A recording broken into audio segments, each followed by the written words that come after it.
All India working journalist association తరపు నుంచి నూతనంగా ప్రభుత్వం ఏర్పాటైనటువంటి వారికి సన్మాన సభ అనేటువంటి ఏర్పాటు చేశారు. ప్రస్తుతం పాషం యాదగిరి గారు ఉన్నారు, సీనియర్ జర్నలిస్టు. ప్రస్తుతం మాట్లాడదాం. సార్, ఈ ప్రోగ్రామ్ గురించి ఏం చెప్తారు? దీని ఉద్దేశం ఏంటి?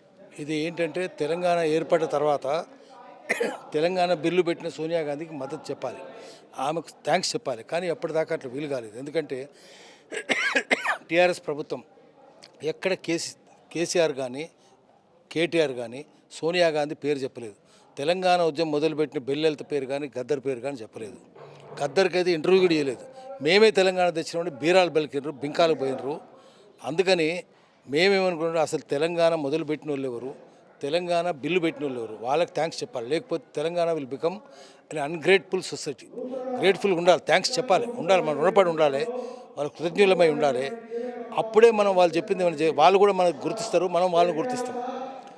ఇప్పుడు సోనియా గాంధీ ఆమెను మనం తీసుకొని రావాలి, కాంగ్రెస్ పార్టీని తీసుకొని రావాలని చెప్పి పౌర సమాజం అంతా తాపత్రయం పడ్డది. 10 ఏళ్ళు పోరాటం చేసింది. కేసీఆర్ లాంటి ప్రభుత్వాన్ని ఇంటికి పంపించేయాలి. ఎందుకంటే ఇటువంటి ప్రజాకంటక ప్రభుత్వం ఉండొద్దు. మొత్తం ఖజానాను 7 లక్షల కోట్ల రూపాయలు ఇప్పుడు చూస్తున్నాం కదా, అన్ని బయటపడుతున్నాయి. ఆర్టీసీని ఎట్లా దోచారు, సింగరేణి కాలనీ ఎట్లా దోచారు, ఖజానా ఎట్లా దోచారు, ధరణి పేరుతో ఎన్ని లక్షల మంది భూములు లాక్కున్నారు. ఇంత ప్రజాకంటకమైన ప్రభుత్వం లేదు. కేసీఆర్ అనేవాడు 20 కోరల 60 కొమ్ముల ఘోర క్రూర కర్కోటకుడు. అటువంటి ఇంటికి పంపించాలి. అందుకని తెలంగాణ పౌర సమాజంతో ఒక్కసారి లేచి కూర్చున్నది. కర్ణాటకలో ఎద్దేలు కర్ణాటక ఎట్లా లేచిందో, కర్ణాటక లేచినట్టుగా జాగో తెలంగాణ లేచింది, లాఠీ పట్టుకున్నది, కేసీఆర్ని తరిమేసిన తర్వాత చేయాల్సిన పని ఏంటంటే, ఈ తెలంగాణ ఇది ప్రజల తెలంగాణ కావాలి, సామాజిక తెలంగాణ కావాలంటే సోనియా గాంధీని తలుచుకోవాలి.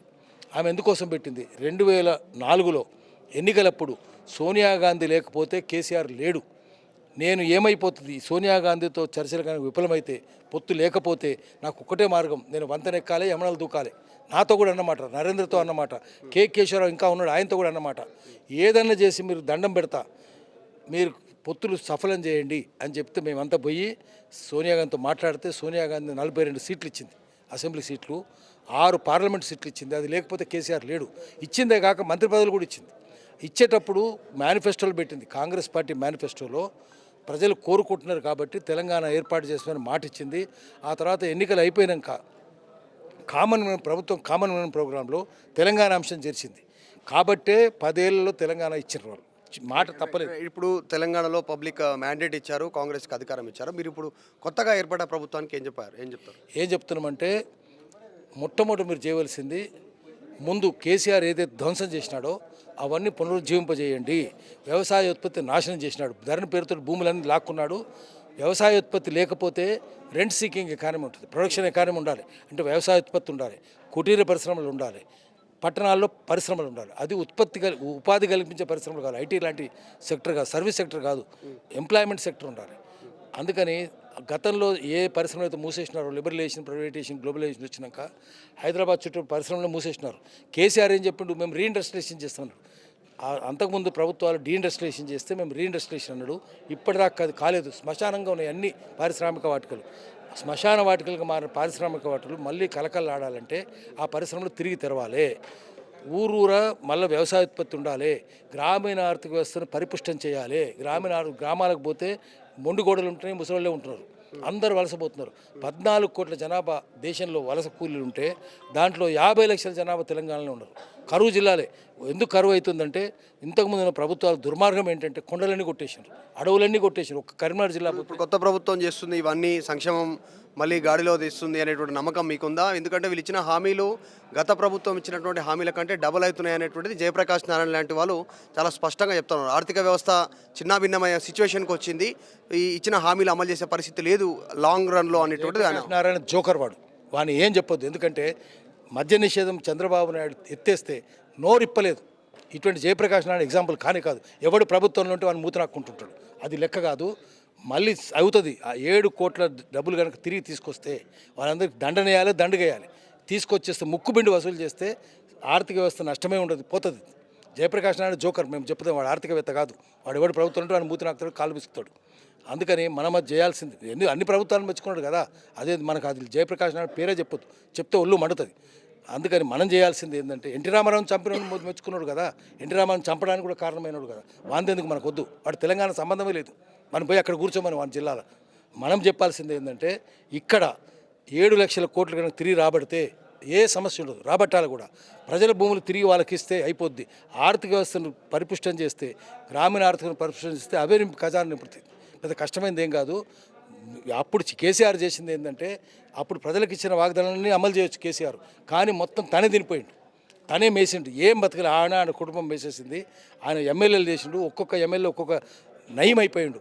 వాడు మొత్తం కబ్జాలు పెట్టేసినారు, ఇసుకలంతా కబ్జా పెట్టినారు, అడవులన్నీ కొట్టేసినారు, కొండలన్నీ కొట్టేసినారు, ఒక దొంగ పనులు చేసినారు. అందువల్ల నష్టం వస్తుంది. ఇప్పుడు 1,00,000 ఉపాయాలకు 1,50,00,000 రూపాయలు ఉంటాయి. రంగరాజు అంటే పిలిస్తే వాళ్ళు సలహాలు ఇస్తారు. ఈ జయప్రకాష్ నారాయణ ఎకానమిస్ట్ కాదు, వాడు బ్యూరోక్రాట్. వాందొద్దు మనకు సంగతి.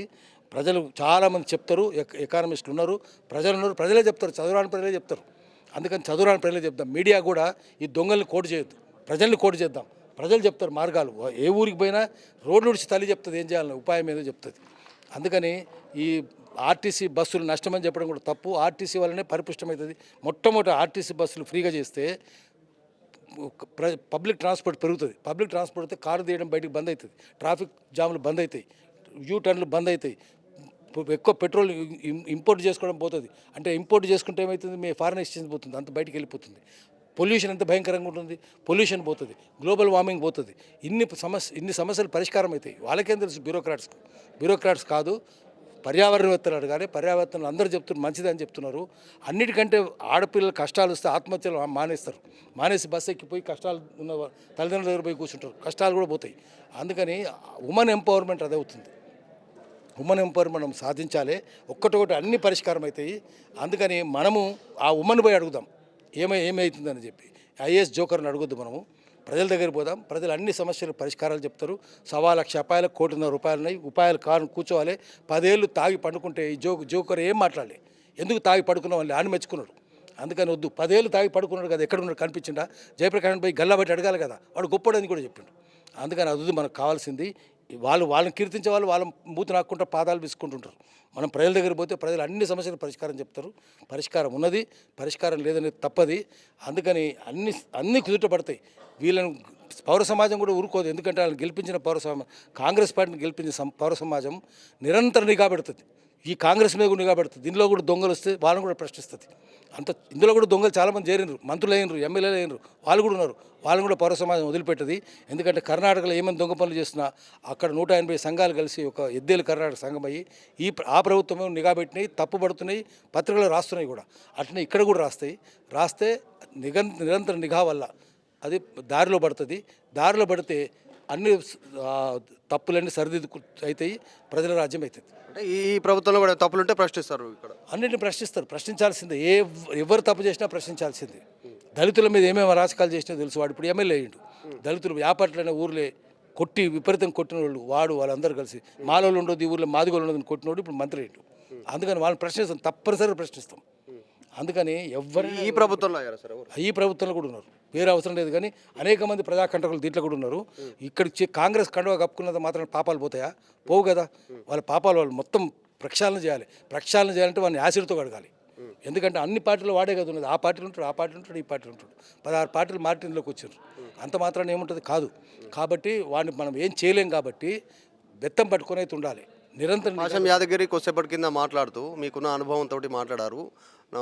ఇన్ని సంవత్సరాలను చూసాను, ఇన్ని ప్రభుత్వాలను చూశాను, అధికారం అనేటువంటిది సారాయి లాంటిది, అక్కడికి వెళ్ళినటువంటి అందరికి మత్తెక్కుతుంది అన్నారు. మరి ఈ ప్రభుత్వానికి ఎక్కదా? ఎక్కుతుంది, ఈ ప్రభుత్వానికి కూడా ఎక్కుతుంది. ఇప్పుడు మంచిగానే ఉంటుంది, 4 రోజుల తర్వాత ఎక్కుతుంది. ఇంతకుముందు గతాన్ని అనుభవించిన వాళ్ళే కదా. గణపతాన్ని అనుభవించినప్పుడు మత్తెక్కినప్పుడు ఏమేమి దొంగ పనులు చేసినా మనం చూసినాం కదా. ఒకటి కాదు కదా, యాపట్లు ఏం చేశారు, దళితులు ఏం చేశారు మనం చూసినాం. నాగర్కర్నూలు జిల్లా యాపట్ల దళితుల్ని పొట్టు కొట్టరు, మాలని మా దగ్గర 2 కొట్టరు, ఎవరు ఊర్లో ఉండొద్దని. అటువంటి వాళ్ళు ఇప్పుడైతే మనం క్షమిస్తామా? నిన్నటి దాకా అది టీఆర్ఎస్ పులి అంటే అది మాంసాహారి, కాంగ్రెస్ పులి కాగానే శాకాహారి అవుతుందా? కాదు కదా. పులి మాంసాహారి అక్కడ ఉండని ఇక్కడ ఉండి మాంసాహారి, అక్కడ ఉన్న ఇక్కడ ప్రజాకంటకుడే, అక్కడ ఉండి ఇక్కడ ఫ్యూడల్సే ఉన్నారు కదా. మళ్ళీ ప్రజలు కాదు కదా దీంట్లో, పేదోడు లేడు కదా, ఫ్యూడల్సే ఉన్నారు, సామంతులే ఉన్నారు. సామంతులు అంటే ఫ్యూడల్సే ఉన్నారు. కాబట్టి ఫ్యూడలిజం ఉంటే ప్రజలకు క్షేమం జరగదు, దొంగల పనులే ఉంటాయి. వాళ్ళు పైన మూతి నాకుతారు, కింద నుండి లాటితో కొడతారు. అందుకని ఫ్యూడలిజం పోవాలి, ప్రజల రాజ్యం, నిజమైన డెమోక్రసీ రావాలి. ఒక పార్టీ మారినంత మాత్రం డెమోక్రసీ రాదు. పార్టీ మారినంత మాత్రాన జస్టిసు, ఈక్వాలిటీ, లిబర్టీ, ఫ్రాటర్నిటీ రావు. అవి రావాలంటే ప్రజలు తెచ్చుకోవాలి. దానికోసం ప్రజలు నిరంతర జాగరూకతతో ఉండాలి, చేతులు బెత్తం పట్టుకొని ఉండాలి.